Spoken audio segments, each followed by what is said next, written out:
자, 10월 5일 시장이 시작되면서 전일 제가 미국 시장이 상당히 불안해서 좀 위험하다고 그랬는데 역시 오늘 시장이 조금 안 좋고 있습니다.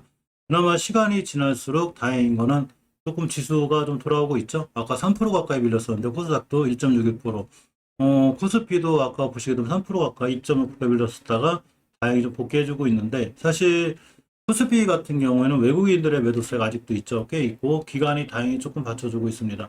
외국인들은 장 초반에 매수한 칙 하다가 장 후반에 매도로 돌아섰고 전전 매도세가 강해져서 코스피 시장은 매도를 하고 있고, 개인들이 매수하고 기관들이 매수해줌으로 인해서 조금 좀 회복은 해주고 있죠.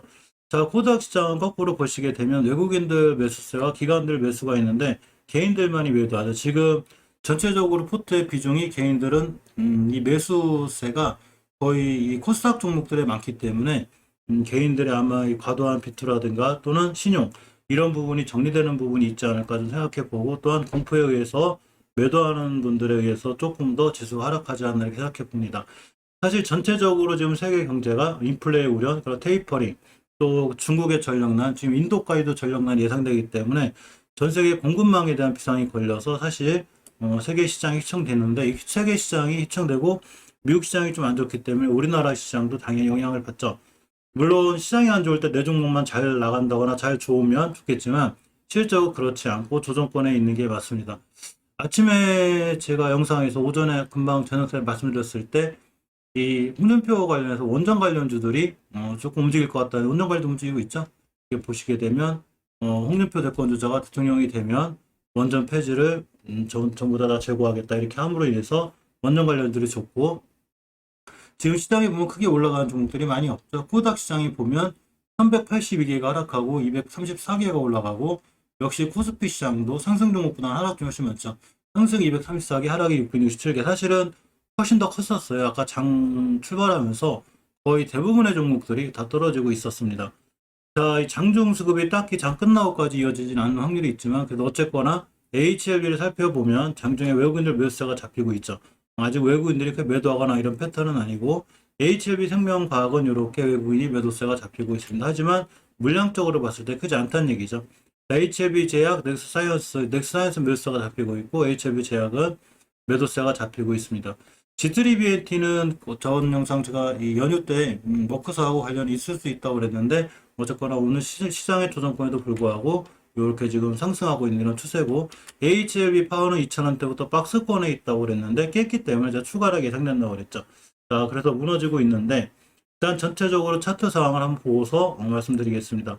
자, 일단 월봉에서 자, 이번 달이 사실 10월 1일이야 큰 의미 없다고 보면, 요렇게 HLB 같은 경우 예전에 뚫어졌던 중요한 변곡점이 있는데 여기 와 있죠. 지금 가격으로 보면 52,000원대가 되는데 53,500원까지 있음으로 인해서 이 자리를 깨면 안 돼. 깨면 500선까지 밀리게 되고 추세가 예전 걸 깨는 게 때문에 좀 위험해지긴 한데 아직은 잘 지켜주고 있습니다. 자, 주봉에서 제가 5주선을 이탈했기 때문에 이전 변곡점들을 깰 수 있는 위험이 있어요. 그렇죠. 이 자리를 깨지 않아야 추세가 유지가 되고 조정으로 보는데, 역시 꼬리가 여기를 지켜주고 딱 여기를 찍었습니다. 이 자리는 꽤 의미가 강해서 오늘 종가상 이 자리를 반드시 지켜주는 게 중요하고, 장 끝나고 제가 항상 하는 게 시황 정리인데, 시황 정리할 때 HLB도 항상 같이 볼 수 있도록 하겠습니다. 자, 일봉에서 보면 이전 저점들을 지금 깨고 내려오고 있죠. 자, 그렇기 때문에 일봉에서 추세를 결정짓는 게 아니라 장기 추세는 월봉을 봐야 되는데, 월봉에서 이렇게 이전 앞에 들어오는 변곡점들 이 자리를 절대 이탈하지 않아야 돼요. 지금 딱 여기 붙어 있고 이탈하게 되면 5개월선까지 올 수 있는 위험성이 있습니다.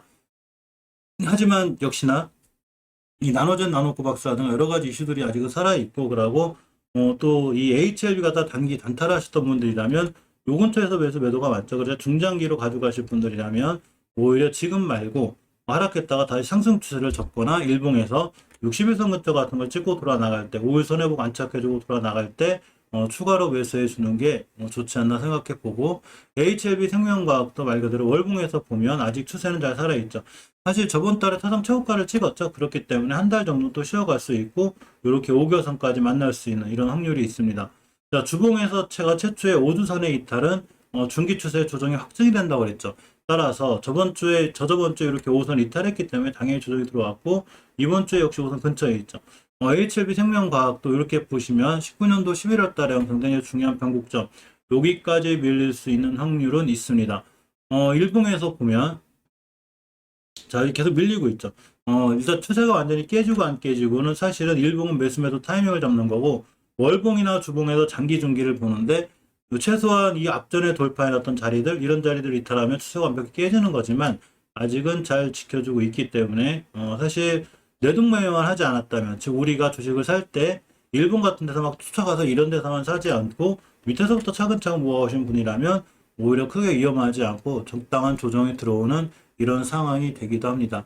현재 이제 HLB 제약하고 넥스사이언스 상황이 조금 틀린데, HLB 제약 같은 경우는 말씀드린 대로 2,600원짜리가 거의 10배를 넘었기 때문에 당연히 조정이 들어오면 심하게 들어올 수도 있는데, 추세를 이탈하지 않아야 되는 선이 제가 5개월 선이라고 그랬죠. 보시게 되면 오늘 꼬리가 5개월 선을 딱 찍었습니다. 5개월 선의 가격이 19,700원대인데 이 5개월 선 생각보다 갖는 의미가 커요.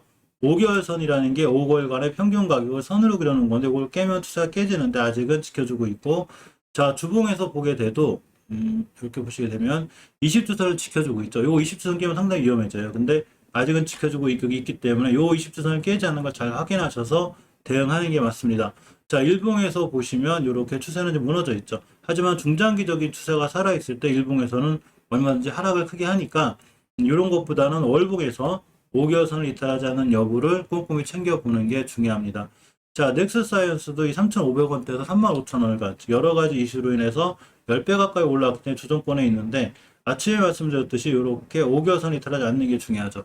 오늘 꼬리가 5개월 선 딱 찍었죠. 우리 이 자리 이탈 안 할 거야. 근데 여기 이탈하게 되면 크게 무너져요. 자, 이럴 때 우리가 재료를 보죠. 나노젠 나노코박스에 대한 재료도 보고, 제가 항상 영상 찍어드리지만, 나노젠 나노코박스 이런 재료도 중요하지만 반드시 기술적인 분석도 무시할 수 없어요. 아무리 좋은 재료를 갖고 있더라도 수급이 깨지면서 5개월선 이탈하게 되면 10개월선까지 조정이 들어올 수 있으니까, 이런 것과 관련해서 꼼꼼히 챙겨 보셔야 되고, 주봉에서는 5주선 이탈하는 게 제가 중기추세 조정이 무조건 들어온다고 그랬죠. 자, 5주선 깨놨기 때문에 20주선까지 밀릴 수 있는 위험성이 있습니다. 따라서 20주선 지켜주는 걸 체크를 꼭 하셔야 되고, 일봉에서는 간단하게 대응할 때 박스권, 즉 25,000~26,000원대, 여기서 3만 중반까지 이렇게 박스권에 있기 때문에 오늘 이 박스권 하단을 꼬리가 맞고 올라가는 거예요. 따라서 오늘 저점을 이탈하게 되면 박스권이 깨지게 되고 무너지니까 요거에 맞는 대응을 하시는 게 중요한 것 같습니다. 자, G3BNT는 이 머크서 관련해서 좀 반등해주고 있죠. 월봉에서 보시면 이렇게 20개월 선, 이 자리에 굉장히 강력한 저항선이 되는데, 저번 달에 이거 맞고 떨어졌고 중간에 있습니다. 자, 주봉에서 보시면 G3BNT는 제가 항상 5주선을 최초에 이탈하지 않는 게 중요하다고 그랬죠. 따라서 이렇게 저번 주에도 이탈하지 않고 이번 주에도 역시 5선 근처에 잘 붙어 있기 때문에 5주선을 이탈하지 않고 돌아 나갈 확률이 있습니다. 일봉에서 보시면 이게 급등했죠. 이때 상한가 가고 이제 HLB의 인수가 되면서 급등하고 또 급등을 했기 때문에 당연히 조정이 들어오는데 21선하고 만날 확률이 있어요. 따라서 21선 지켜주고 돌아가는 걸 확인해서 매수 진행하는 게 좋아 보입니다. HLB 파워는 일단은 추세를 깼죠.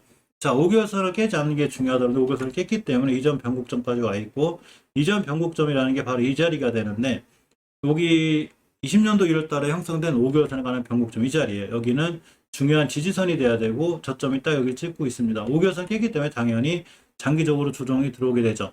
자, 주봉에서 보시면 자, 이렇게 5주선을 최초에 이탈했기 때문에 되게 위험하다고 그랬죠. 근데 우리가 박스권을 믿고 있다 하더라도 역시 박스권 하단을 이탈하면 안 되는데, 2,000원부터 2,600~700원 박스권에 있던 친구가 어제 깼기 때문에, 제가 저번 주 깼기 때문에 추가 하락 예상된다고 그랬죠. 따라서 오늘의 저점이 장기적인 추세인 월봉에서 깨지 않아야 될 자리에 있기 때문에 오늘의 저점을 깨지 않는 게 HLB 파워는 엄청 중요하고, 일봉에서는 박스권 하단 이탈해 놓은 상태라 빨리 복귀해주지 못하면 더 추가 하락 예상되니까 역시나 이거에 맞는 대응이 필요합니다. 물론 나는 HLB 파워를 중장기로 들고 갈 거야, 뭐 1년, 2년 모아 갈 거야, 그러신 분들이야 큰 상관없이 저점이 올 때마다 월급을 탄다거나 아니면 여윳돈이 있을 때마다 꾸준히 모아가면 HLB 파워는 수익권이 나올 수 있겠지만, 어쨌거나 단기 단타로 대응하시는 분들은 박스권 하단 이탈은 대응하셨다가 다시 한번 접근하는 게 올바른 투자 방법 같고, 시장이 굉장히 지금 변동폭이 세고 미국 시장이 원체 불안하기 때문에 주식이 아마 우리의 생각과 뜻, 그리고 재료라든가 호재가 거의 안 먹히는 시장이죠. 지금 아무리 좋은 호재도 안 먹히는 시장, 즉 기술적 분석 대응이 중요한 시장이라고 볼 수 있습니다.